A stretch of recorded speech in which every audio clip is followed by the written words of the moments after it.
What would you say your vision is for this office? In other words, you've watched JPs in your career, both you and Mr. Washington have, and you've probably seen good and bad and in the middle. So just give us a little bit on how if you could paint the picture, how would you see this office being handled? Fortunately, this office has been greatly handled by Justice of the Peace who have been there before. There have been two Justices of Peace in this precinct, Judge Marchand and Judge Larson, and they have done a wonderful job in the areas that they have performed.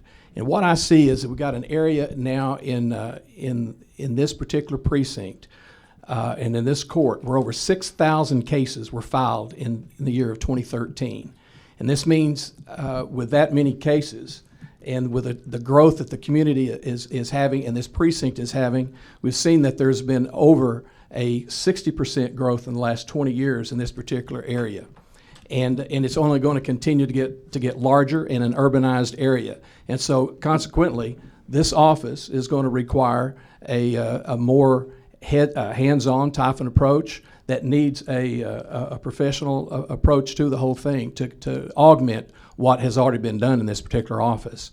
And with nearly 6,000 cases that were filed, that means that there are over 12,000 people, family members, and businesses that are obviously impacted, and much more than that in those 6,000 people.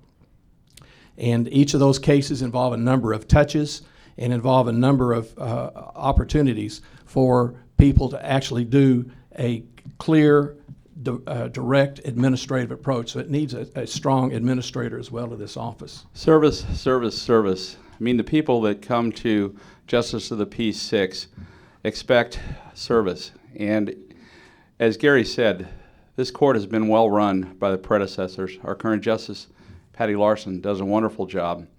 Her predecessor, Ron Marchand, and his predecessor, Jeff Mosley, did a wonderful job. We've been well served.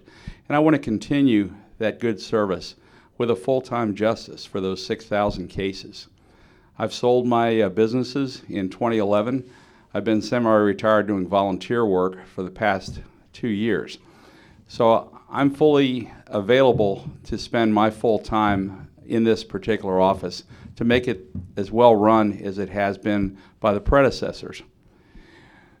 Gary's right, the caseload is going to increase as our area increases, and it's possible we might even have to have a second justice in this office. We're allowed under the Constitution to go to multiple places in this district, but we will serve the public to the best of our abilities if I'm your Justice of the Peace.